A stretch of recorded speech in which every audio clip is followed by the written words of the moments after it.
Outlast is a game where you film the mentally ill as they hang dong.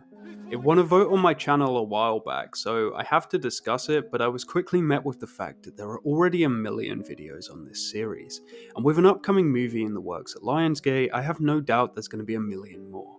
The first game is over a decade old, so what more is there to say?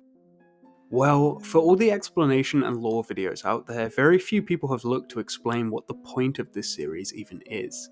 Sure, art can exist for its own sake, most video games don't have an overarching message that you're supposed to take home with you. But with the series being so concerned with matters of the psychological, does Outlast have anything to say about the collective human psyche, or is it just a jump scare simulator with an intellectual coat of paint? What is Outlast even about? Being the single most enlightened, media literate 20 something year old video essayist on YouTube.com, it falls to me to explain this. From looking at all the games, I believe Outlast is, at its core, an exploration of control, hierarchy, and de-individuation. Humans all crave the notion that they're in control of their own lives, and they'll seek out groups to validate this. Outlast explores this with almost all of its characters. Wayland Park, Blake Langerman, and Miles Upshur, three of the four series protagonists, are concerned with breaking a controlled narrative through reporting truths about a group. Murkoff, the series' primary antagonistic force, are a company with near complete control over the media and public perception of their work. They also exercise control over their test subjects with brute force, and over their employees with threats and legal action. In turn, they look to control the Wall Rider, an esoteric force that can puppet host bodies, controlling them. The Wall Rider is the subject of an in-universe religion that has its own internal systems of power, and around half the cast of Outlast have experience with sexual dominance as a form of control. So really all this series is a web of people manipulating and being manipulated in an attempt to be the top dog of their respective hierarchy. To untangle this web of control, let's look at all of the Outlast games in chronological order, starting with some historical context, as for all of its fiction, this game does pull heavily from real-world history and uses that to inform its exploration of the central point. Outlast is inspired by horror properties like Saw, but another cited inspiration is Thought Reform and the Psychology of Totalism by Robert J. Lifton, and another is the Stanford Prison Experiment. So, despite being a work of fiction, Outlast horror is partially rooted in reality.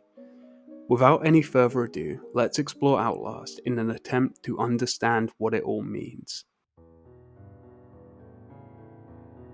Outlast canonically begins with the Outlast Trials. Set during the Cold War, this game sees Murkoff, the company who are the central antagonist of almost the entire series, enter into a partnership with the CIA, providing them with weapons alongside helping them research mind control techniques as part of the MKUltra project.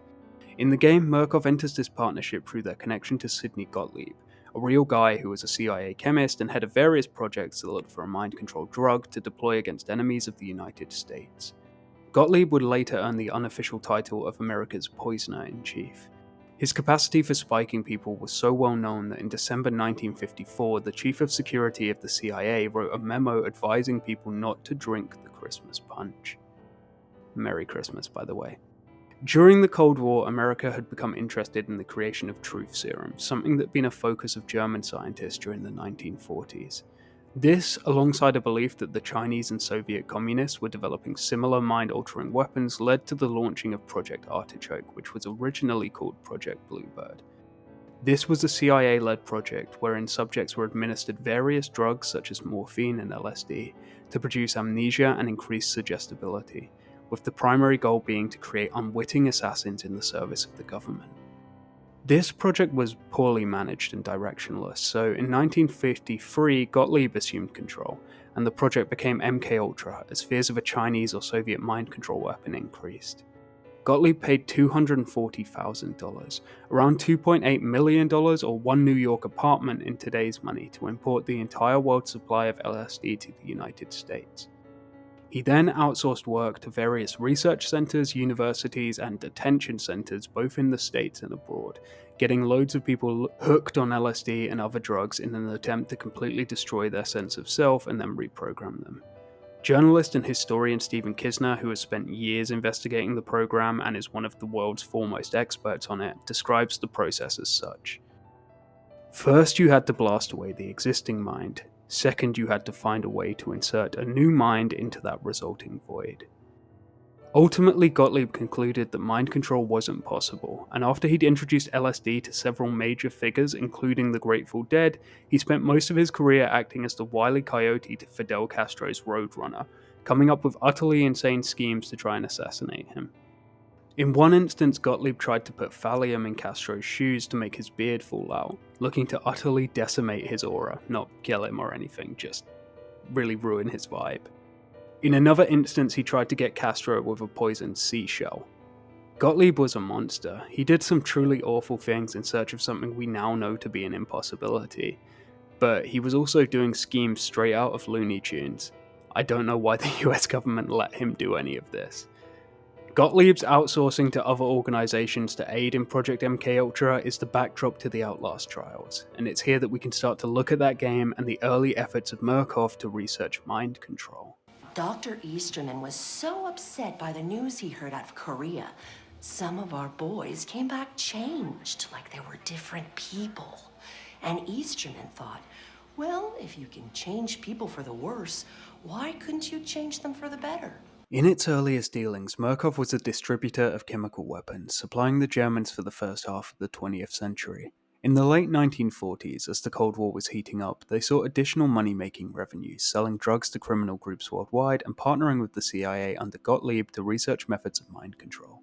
In service of this aim, they recruited numerous scientists, including Rudolf Wernick, a Nazi recruited through Operation Paperclip, and Dr. Hendrik Skibbity Joyler Easterman, the main antagonist of the Outlast Trials. That's gonna date the video. In the early 1950s, Easterman went to investigate claims of Chinese brainwashing during the Korean War after hearing of Z-Now techniques being deployed. Z-Now translates to wash brain. Easterman found evidence of brainwashing but was unimpressed. He found that people reprogrammed by chemical means similar to those experimented on under MKUltra were more like listless children than killing machines. He found them to be confused and directionless. As such, upon beginning work in the United States under Murkoff, Easterman opted for a more psychological approach. Easterman was obsessed with the idea of charisma, pulling heavily from the writings of Carl Jung. In a diary, Easterman references Jung's After the Catastrophe, a retrospective look at the Second World War written during 1945. In this work, Jung describes Hitler as the following. Hitler's theatrical, obviously hysterical gestures struck all foreigners, with a few amazing exceptions, as purely ridiculous. When I saw him with my own eyes, he suggested a psychic scarecrow with a broomstick for an outstretched arm rather than a human being. It is also difficult to understand how his ranting speeches, delivered in shrill, grating, womanish tones, could have made such an impression.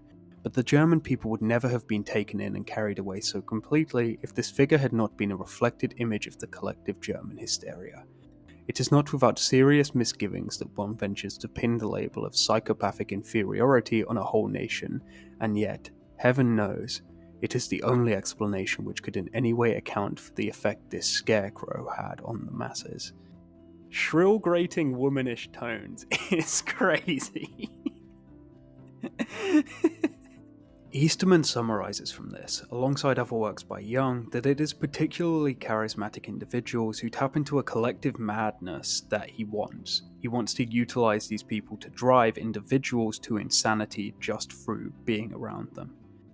Even though Jung himself points out that the internal geopolitical factors of a nation do matter in this text, Easterman just ignores all of that because he's super into individualism. I am Andrew Ryan, and I'm here to ask you a question. When sending Clyde Perry, a Murkoff recruiter, out to find charismatic individuals for his trials, Easterman describes them as somebody you can put in a sane crowd and 10 minutes later have a mob of lunatics. Further evidence of Easterman's developing thoughts on the mind can be found in his reports of his time in Hong Kong, where he's a lot more impressed by the ideological remodeling of the Chinese Communist Party over the general population than through any of the individuals believed to have been brainwashed through chemical means. With one of this game's influences being thought reform and the psychology of totalism, that's not really a surprise. This is one of the most impactful works of its day in describing mass ideological indoctrination through non-chemical methods.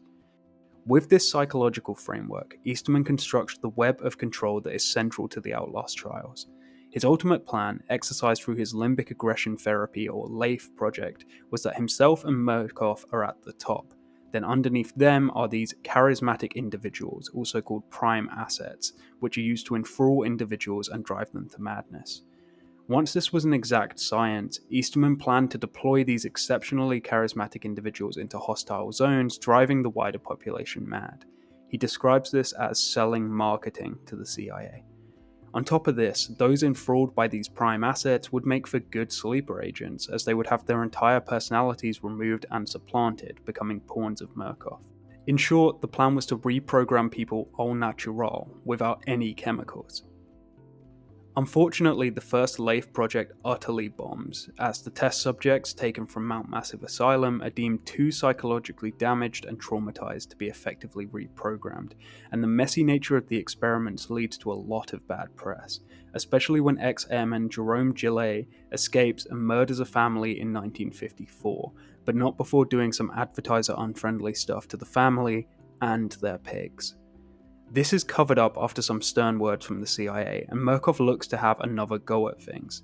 Murkoff's attitude to this situation with Gillet is telling, and there's a quote contained here that I want you to keep in mind as it underpins my entire point when it comes to Murkoff. They write, "As we've learned before, so long as the public has somebody to hang, they won't get too curious. If we keep this in-house, we can control the environment entirely. We can minimize the potential for speed bumps, and easily keep any that arise from the public view." So, in 1955, a second LAIF project begins in earnest, this time looking at experimenting on a more general population. Murkoff, through the front of charitable organizations, begins collecting societal outcasts with minimal ties to the outside world to experiment on, with the hopes of finding more susceptible test subjects, with the added bonus that such individuals have no loved ones who might be concerned about their whereabouts or their health. This is your character in the Outlast Trials, a chronically lonely, down-on-their-luck social outcast who's brought to the Murkoff facility to be experimented on through a series of trials designed to reprogram your brain. Though the psychological implications are pretty deep here, in reality it's just your guy getting jump-scared, hanging out with people dressed like Santa, and failing extremely easy puzzles if you're bad at games like me. This facility is built upon three psychological concepts. First and foremost is Easterman's concept of charisma, exposing you to his prime assets, Mother Gooseberry, Leland Coyle, and most recently Franco Barbie, in the hopes that they can break your mind through their own infectious brand of madness. He wants you to fall under the thrall of these psychic scarecrows. Secondly, the entire facility is built by the architect Moses Scarfiotti, who has modelled it on Disneyland. Disneyland itself was modelled with extreme attention to detail, with the hopes of getting people utterly immersed within the story of the park. Chris Nichols, the author of Walt Disney's Disney World, says, "No other park of its kind was designed with so much emphasis on the idea of transporting visitors, both physically and narratively, into another world, as though the teacup ride might actually sweep one down the rabbit hole and into Wonderland." American cultural critic Grail Marcus writes, "Something in the Disney parks, if not Disneyism as such, brings out not necessarily the best or worst, but so often the most in people. It strips them bare, reduces them to babble, or prompts curses and slurs." Such a sentiment is echoed by Scarfiotti, who states in his interview with Murkoff that being in Disneyland erases whoever you woke up as this morning. Personally, I feel no strong urge to start spouting slurs after attending Disneyland, but maybe I'm built different. Leave a comment if theme parks make you act up. I'm an ally. Scarfietti calls this phenomenon behavioural architecture, which feeds into the third psychological pillar of the trials, that they are effectively a human-sized Skinner box. In fact, almost all of Outlast's points on control are better understood through the lens of a Skinner box, so let's explain what that is. Boo boo Billy Boo. Boo boo Billy Boo. Boo boo Billy Boo. An operant conditioning chamber, also called a Skinner box, is a laboratory apparatus used to study behaviour in animals developed by B.F. Skinner whilst he was studying at Harvard University. The hallucinated demon in the Outlast Trials that is said to resemble Easterman is also called Dr. Skinner, perhaps referencing this connection, though it might just be a coincidence. Easterman didn't go to Harvard, he went to Princeton. Go Tigers. The purpose of a Skinner box is to manipulate behavior, awarding test animals, often silly little rodents, with rewards when certain criteria, such as pulling a lever or pushing a button, are met. They also punish animals for dissidence by doing things like electrifying the floor to force the animal to pull the lever. This is positive and negative reinforcement. Though these behaviors are usually quickly unlearned when removed from the box, during their time within the box, test subjects are dependent on the learned behaviors and come to perform them instinctually. In a wider context, Skinner's theories of positive and negative reinforcement to condition an individual are used in things like raising children, praising and punishing as fit to mold behavior. Gambling companies, dating apps, and video games all incentivize repeated usage through a form of operant conditioning, drip feeding dopamine whenever parameters are met. Skinner's works are foundational to understanding exactly how behavior is learned and reinforced, particularly throughout early stages of development. And these theories see commercial application when companies want to get you addicted to their product. They want to build habits. If you were a good test subject, you'd press the subscribe button. Easterman utilizes this concept to create a Skinner box for his test subjects, and he makes an effort to reduce them to childlike states to simulate early development. It's outright stated that Project Lathe is based on operant conditioning techniques and a piece of evidence in the game. In the Outlast Trials, the player character is made to destroy their old life early on and is sent through trials to simulate childhood. Easterman himself presents as a parental figure and believes it's his duty to condition test subjects the same way a parent might condition a child. Let Daddy fill you up. His operant conditioning, when used in tandem with the destruction of self caused by interaction with the prime assets and the behavioral architecture of Scarfiotti, allows him to rebuild the personalities of test subjects so they can be used to serve the goals of Murkoff. Reagents, which is the term for player characters, are made to do immoral things and are rewarded for completing them, such as killing individuals who speak out against Murkoff in the Kill the Snitch trial. Similarly, any dissent from Easterman's teachings is met with swift retribution. Kill the snitch, and we will let you out. Scarfiotti and Easterman both agreed that this is a form of operant conditioning, but Easterman views it as implanting a complex rather than implanting behaviors, something Scarfiotti is skeptical of. Nevertheless, reagents eventually come to enter the trials purely out of habit, evidencing that the condition is working. You know what fucks me up? Y'all keep choosing to go back in. And I know you're stuck here, same as me. But you could just stay in the sleep room. In the various endings of the game, as well as through the design of some trials, we see the end goal of all of this reprogramming, with reagents being made to do things like go out on one of Gottlieb's harebrained Castro assassination attempts, or producing heroin for Murkoff to sell in Cuba. So that's what the Outlast Trials is about. It's about a corrupt government and a greedy corporation working together to brainwash individuals. There's a strict hierarchy of control with Murkoff at the top, exceptionally insane individuals in the middle, and you at the bottom, and that's all there is to it on the surface. However, the distinction is not as cut and dry as this, for whilst Easterman believes himself to be in control here, the truth is he himself is in the far larger Skinner box known as Murkoff. If you're super into psychology here, note that from this point onwards I'm going to be discussing a narrative Skinner box and I'm slightly abstracting the term. Please just let me have fun here. You see, Murkoff as a company is not a homogenous entity. In fact, they have an incredibly cutthroat internal culture, with employees often climbing the ranks through mistreatment and corporate espionage, and bosses keeping their employees in line through legal threats and violence. Within Murkoff, the dopamine lever is backstabbing your co-workers, something that is almost always rewarded, and the punishment is the awful things that can happen if you act against company interests. Internally, Murkoff has a clearly defined good and bad way to serve the company, which are abstracted from more traditional moral and ethical belief systems. This is expanded on more in subsequent games, and we'll discuss it more later, but Murkoff as a company effectively conditions their employees to enact violence on each other just as much as they enact violence on their test subjects. Easterman sequesters himself behind glass, keeping himself away from the violent experimental population, but he isn't safe there. Whilst his fate is unknown as the story is ongoing, we know for a fact that in the current story of Trials, Scarfiotti and other employees are conspiring against Easterman, poisoning him with thallium, which is slowly killing him.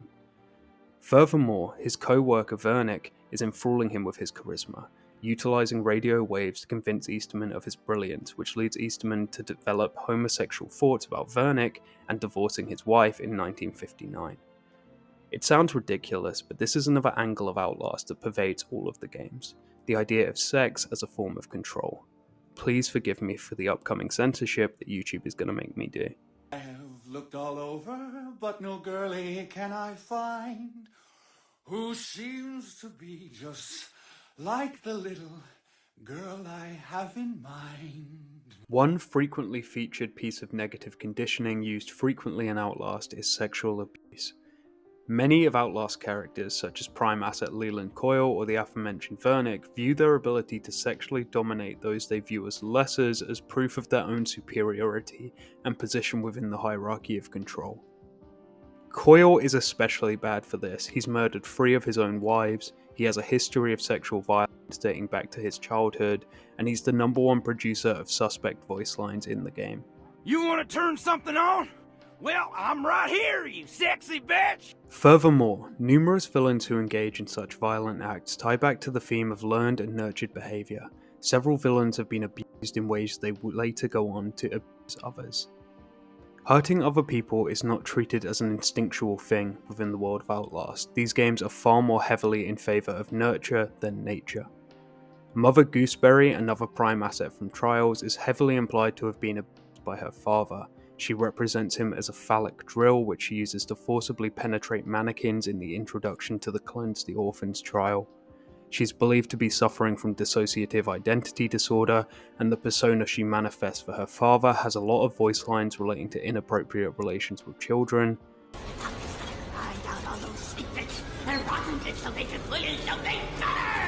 Furthermore, Gooseberry's constant references to sex in voice lines and her history of sleeping with guards whilst interned implies that she exhibits symptoms of hypersexuality, which can be a trauma response to abuse, though this isn't always the case and nothing's confirmed in-game.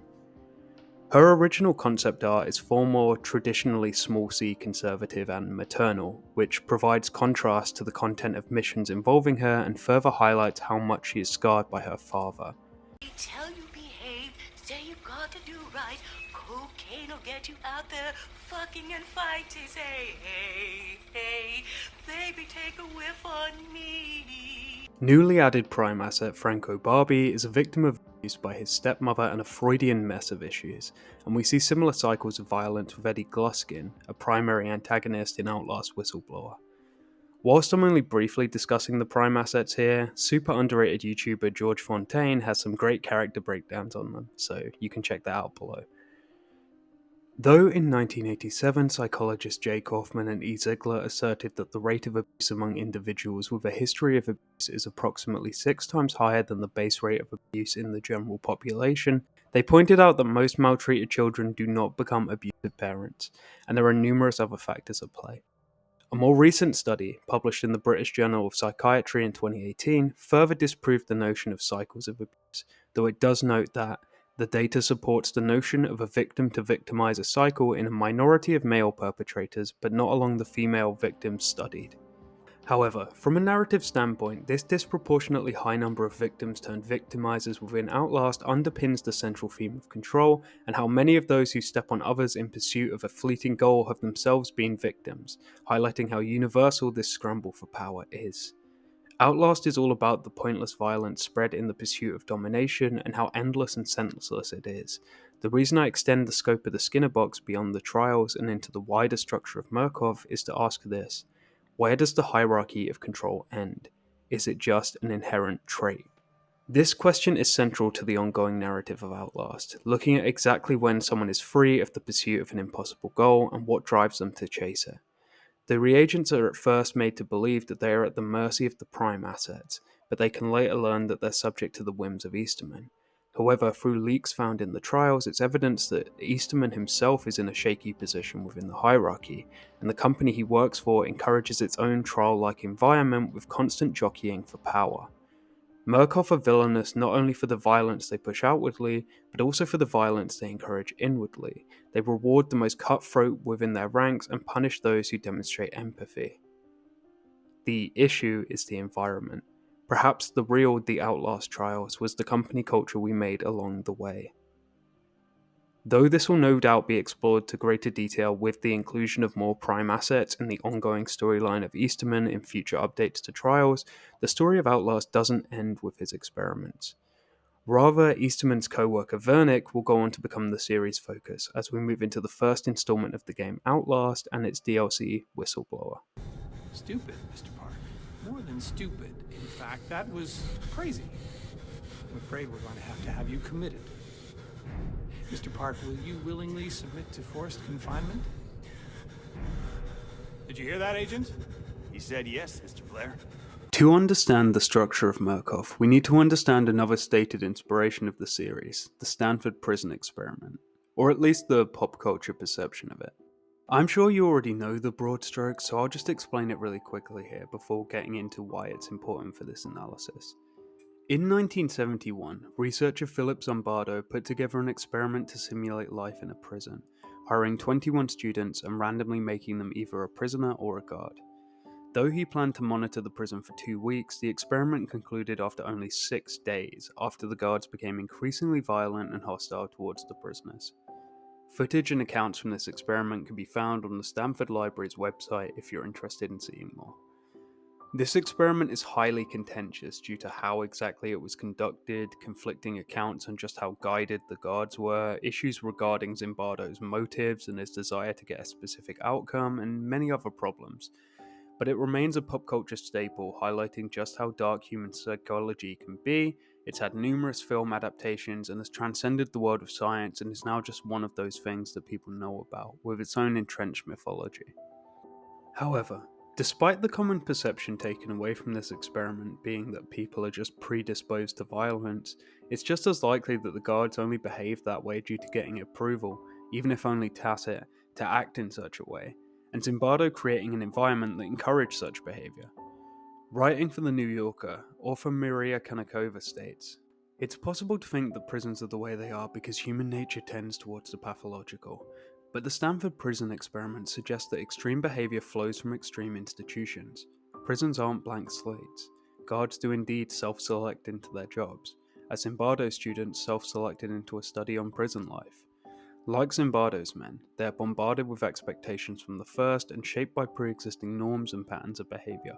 The lessons of Stanford isn't that any random human being is capable of descending into sadism and tyranny. It's that certain institutions and environments demand those behaviors, and perhaps can change them." Armed with this perspective, we can better understand Murkoff and the role this experiment played in shaping it as a narrative concept. Murkoff is fundamentally an exploration of this, the shaping of an environment that curates patterns of behavior to better suit a company's needs. Murkoff aren't evil, they're a company, not a homogeneous entity, but as Konnikova states, people do self-select into jobs. There's a reason why certain attitudes and traits are pervasive within certain industries. As an extreme example, think of a taxi driver without a driver's license and also a fear of cars.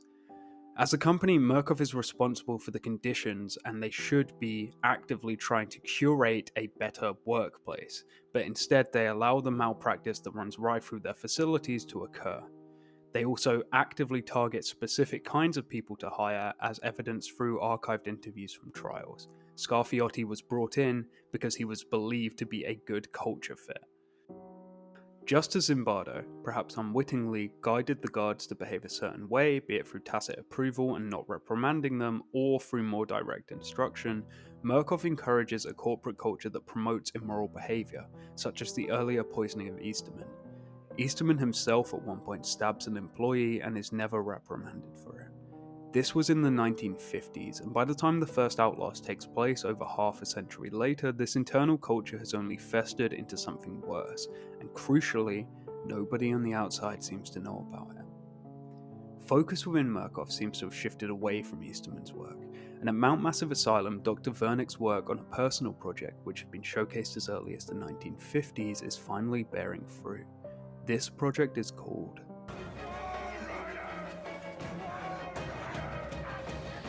The Walrider is a creature of German folklore, sometimes also called an Alp. It's a shape-changing monster said to sit upon sleeping people and drink their blood. People wake up underneath the Alp and find themselves unable to move, perhaps being a folk story explanation for sleep paralysis, nightmares, or lucid dreaming. Similar to its fairy tale origins, Project Walrider looks to induce a state of lucid dreaming that allows individuals to pilot and control a swarm of nanomachines called Walriders.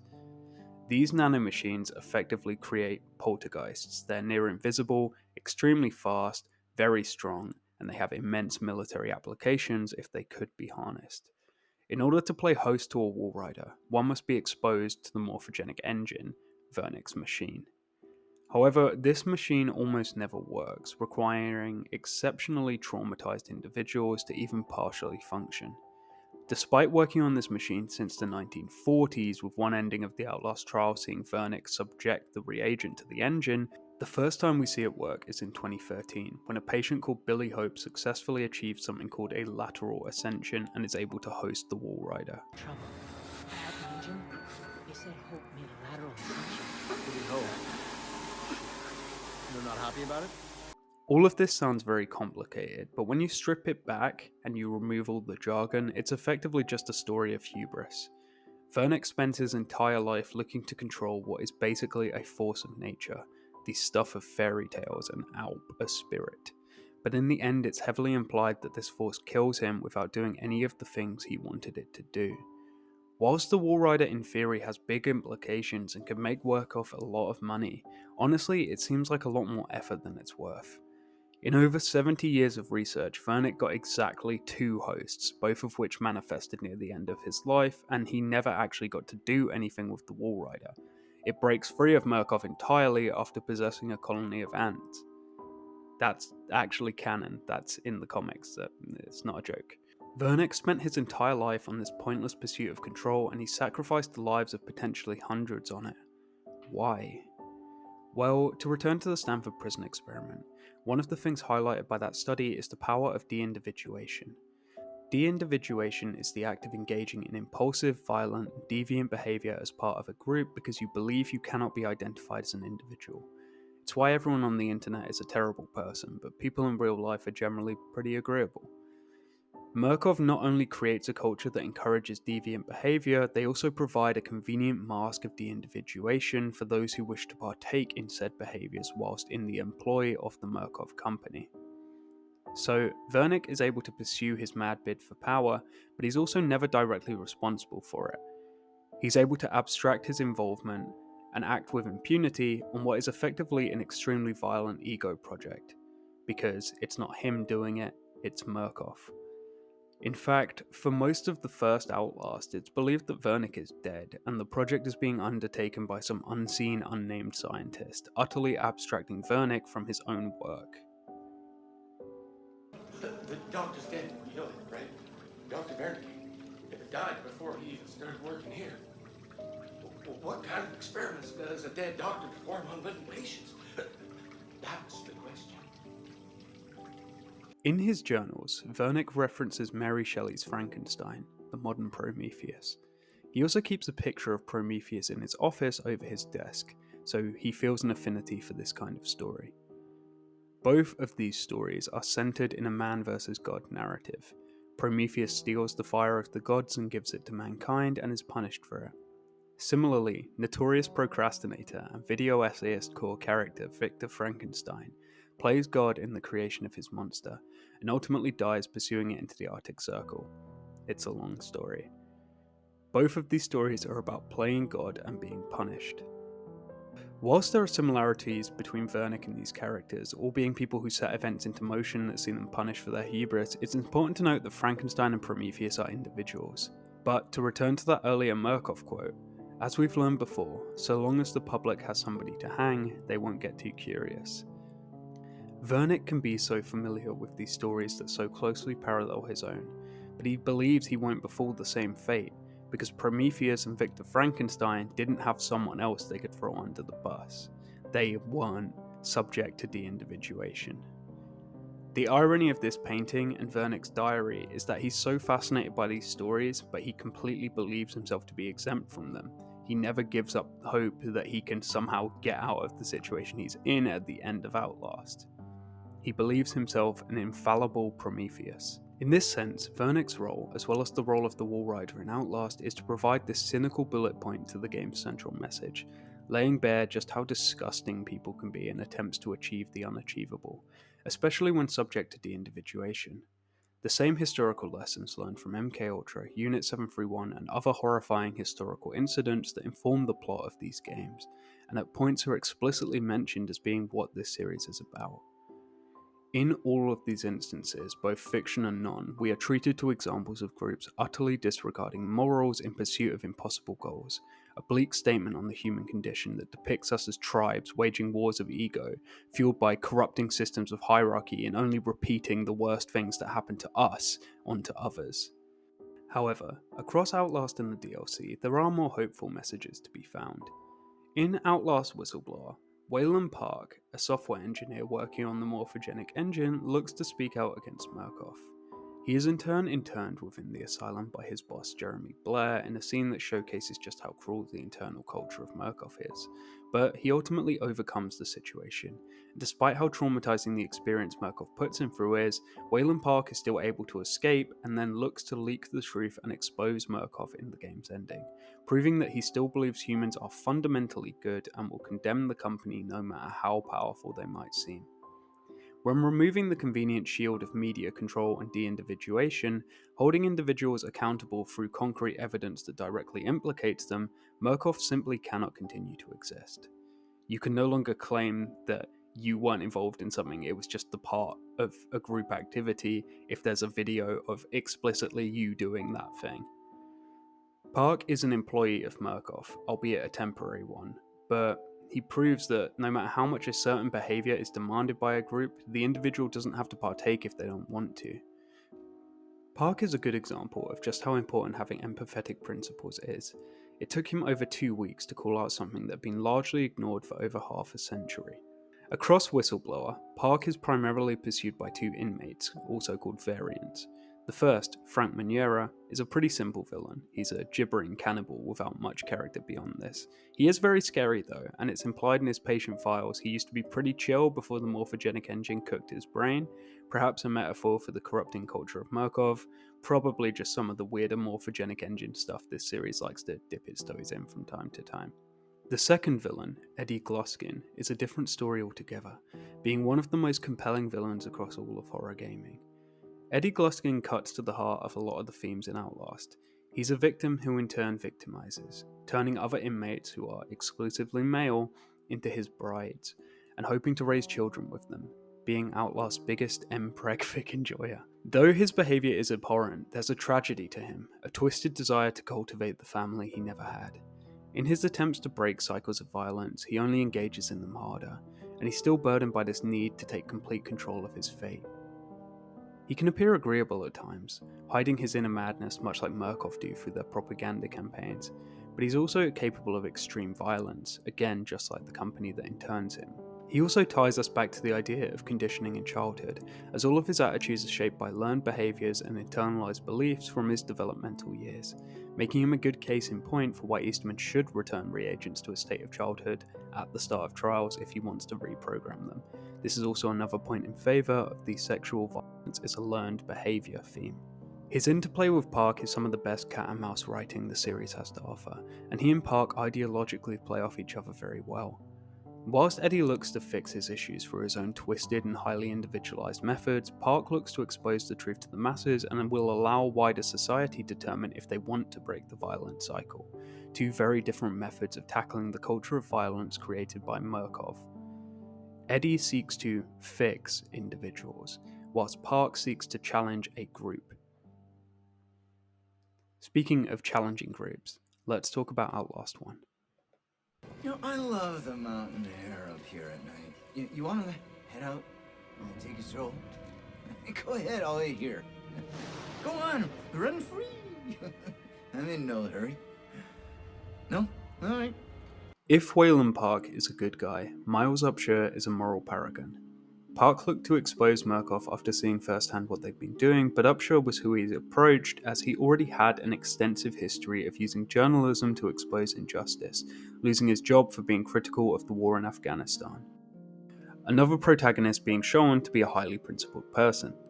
Across the game, Upshur investigates Mount Massive Asylum and is confronted with numerous characters all jockeying for control, all showcasing different approaches to the central themes that we've already discussed. You have Chris Walker, the embodiment of Murkoff, being both variant and employee. Walker is a monstrous hulking figure with a childlike intelligence. Being an employee of Murkoff, Walker is exactly what the company creates, unempathetic and cruel monsters, and his death at the hands of the Wall Rider feels deserved as, much like Vernick, he's a victim of the very thing he helped create. A modern-day Prometheus is random henchman. Across his journey, Upshur also meets the sadistic Rick Traeger, a former Murkoff employee turned variant who represents everything wrong with Murkoff. In-game, he appears agreeable to lure Upshur into a situation where he can physically and mentally torture him for his own sadistic pleasure, the same way that Easterman recruits people for the trials. Who's down there? You're not one of them, are you? Quick, get in the dumbwaiter if you want to live! Traeger is literally killed by a descending elevator, being a victim of his own downward spiral into depravity, spending his final moments grasping at someone he wants to have power over. We get more sight into his backstory in the Murkoff Account comics, which show him as a smooth-talking man who puts up a facade of respectability. He encourages Murkoff's legal team to be on Team Rick, hoping to use the shields provided by Murkoff against accountability coming to him. He sexually assaults women who work for him, fully embodying the hedonistic punching down culture of Murkoff. Traeger sucks up and Traeger punches down. Investigator Paul describes Traeger as dirty as hobo shit, and Upshur calls him a douchebag. When things go poorly for him, Traeger reacts violently. We see this in the comics where he stabs the woman he believes he's impregnated in the stomach with scissors, and throughout his segment in the game, this trait is very evident. Ultimately, Traeger and Walker just reinforce what we already know about Murkoff and the kinds of people it attracts. I think I've made my point on what Murkoff's all about. However, there's another interesting character Upshur meets in his journey through Mount Massive, being Father Martin. Father Martin is unique as he has completely surrendered any notion of control, and he very much presents as an individual, being a conduit for what he believes is a higher calling. His ideology, which he calls the Gospel of Sand, calls to mind sand within an hourglass, the inescapable passing of what will be. Prior to his higher calling, Martin is very much a victim of circumstances beyond his control, being someone who suffered with dementia and having his only source of stability, a finger painting program, being cut by Murkoff for budgetary reasons. In utterly surrendering control and instead submitting himself to a higher calling, Martin represents the antithesis of Vernick, and is very much able to understand the Wall Rider probably better than Vernick ever could. Despite this, Martin is not an aspirational figure. He's a zealous fanatic who puts others through pain to serve a doctrine that is understood to be insane. His doctrine even condemns him, because God hates sickness is a tenet of his religion, painted on the wall in blood outside the site of his crucifixion. Martin is the series' first foray into religion, something Outlast has a complicated relationship, and to better understand him, we need to discuss Outlast's bigger messages and points on religion, something covered heavily in Outlast 2. So we're going to move beyond Murkoff now, and see what Outlast has to say about this very contentious topic. I killed my children. All of them. Every last one. There's no more perfect faith than that. The Jonestown Massacre is the cited inspiration for Outlast 2, so to understand Outlast's relationship with religion, we need to have a foundational understanding of this tragedy. Prior to 9/11, the largest single incident of civilian death in American history was Jonestown, an event that saw the deaths of over 900 people, many of them children. Writing for The Guardian in 2018, J. Oliver Conroy describes Jonestown as the end of the last strains of a certain kind of 1960s idealism and 1970s radicalism. Jim Jones himself, the head of the People's Temple, was a uniquely charismatic figure who was able to garner misplaced support from numerous groups, most notably earning support from left-wing individuals like University of California Professor Angela Davis and the Black Panther Party by way of Huey Newton. Jones was initially able to sell his unique brand of Christianity to disenfranchised groups by being, at least in terms of image, uncharacteristically progressive for the time. He famously claimed that religion was simply his way of making Marxism more palatable to the masses. Once people were hooked, Jones collected information to blackmail cult members to keep them in line, sometimes making them sign false confessions to artificially create this blackmail. Jones left the United States in 1977, founding Jonestown in the wilderness of Guyana in South America. Jones became increasingly megalomaniacal in this time, referring to himself as a messianic figure and arming a unit of guards which defended his commune. However, after a family back in the US won a custody battle for a child presently in Jonestown, investigations began, and with them Jones started doing his White Nights, acts of mass self-poisoning. The final White Night happened on the 17th of November 1978, following a shootout on an airstrip where US Congressman Leo Ryan and a delegation of journalists planned to evacuate a handful of cult members who had requested to leave Jonestown. One journalist who survived the shootout, Tim Reiterman, states that the People's Temple was, as many communes, cults, churches, and social movements are, an alternative to the established social order, a nation unto itself. Jonestown was undoubtedly a tragedy, but sadly a lot of coverage around it, as with much coverage of cults, just kind of assumes all of the members were unthinking idiots and completely devoid of agency, something that Reiterman disagrees with. Such a thing could happen anywhere to anyone, for as Reiterman states, communes, cults, churches, and social movements are all alternatives to the established social order, so when social order stops representing your interests, they can become appealing. I hesitate to call Outlast anti-religion for this reason, for many of its comments on religion are about the values espoused by outlier sects rather than broad strokes comments about the church. As stated previously, Outlast is anti-de-individuation, a cautionary tale about the destructive nature of mass organizations that can trample individual life with little to no repercussion. The religions presented in the series are abstracted from traditional orthodoxy, rather being fringe cults of personality that allow followers to extract themselves from their own individuality. This enables them to do awful things without consequence. Much like Murkoff, the cults of Outlast are simply collectives that are able to do damage through their ability to create scapegoats and control their followers through strict hierarchy. Back in Trials, Easterman himself pulls some of his ideas about charisma from Corinthians, and he likens his prime assets to looking at the sun, which he also compares to God.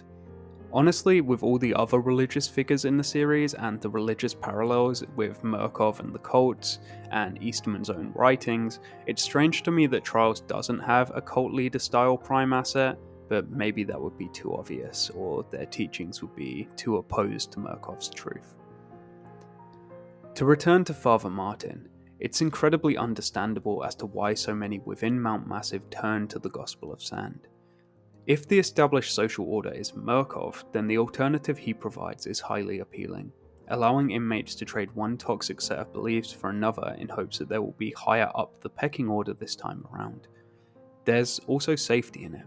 The rooms where his followers pray is one of the only truly safe areas in Outlast. That said, Martin is a killer. You can find evidence of his murders throughout the game. He's only friendly to the player as they align with his goals. Outlast 2 looks to invert this safety by putting the character in the firing line of such a cult.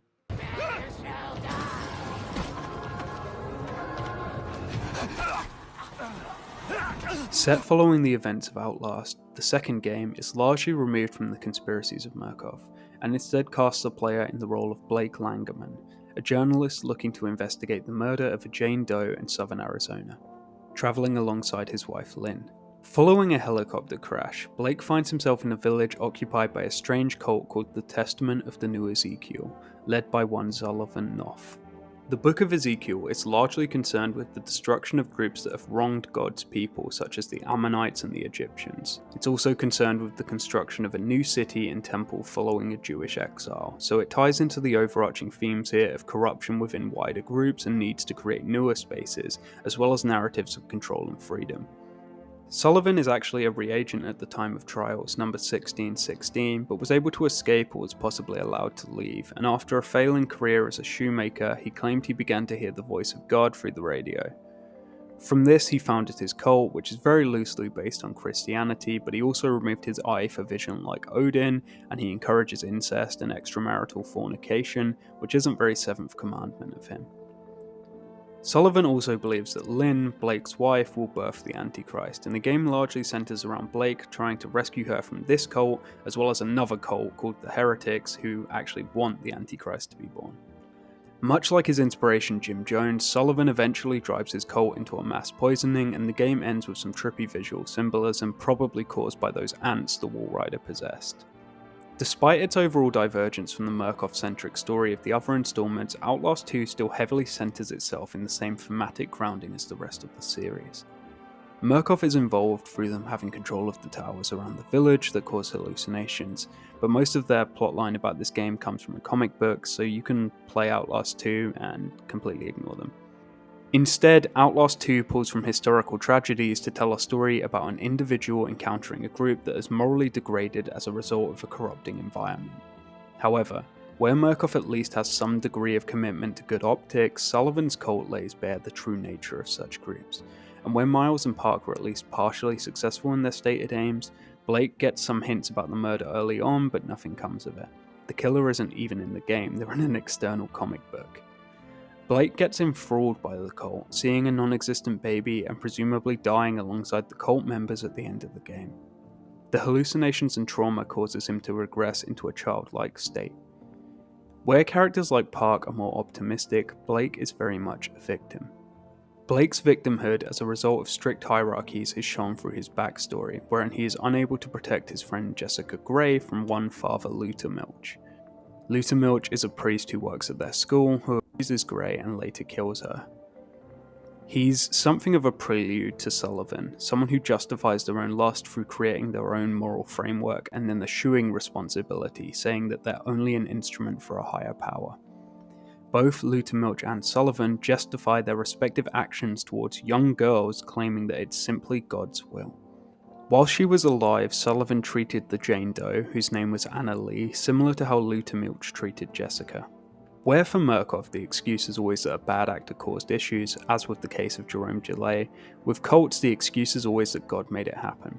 Removal of individual agency is the ultimate excuse in either case, and that fundamentally is what Outlast is about.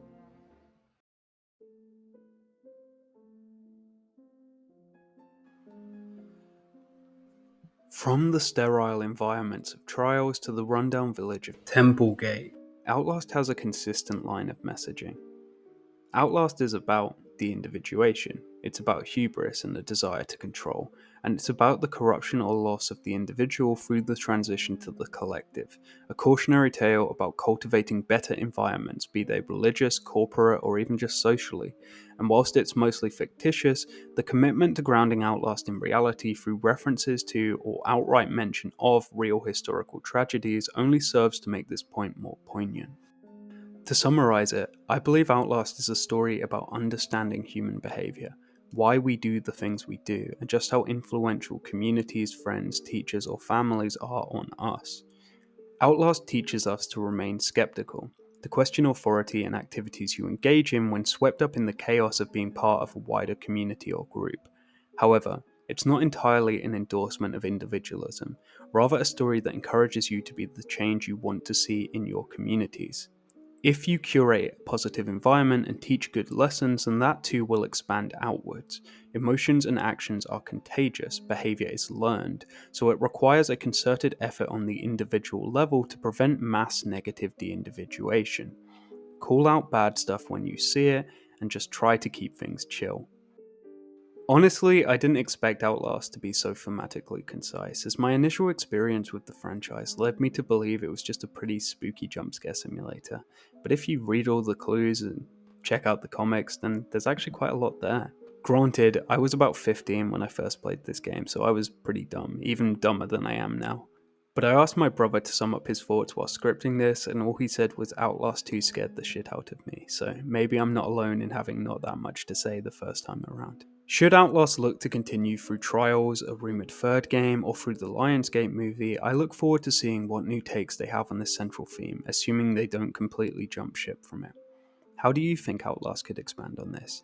Do you think they should continue the game's shift into historical fiction seen in Trials, or should they remain more firmly in the realm of supernatural horror? I'm interested to see your thoughts and what Red Barrels gives us in the future. So, yeah, that's what Outlast is about, at least from what I've picked up from the games.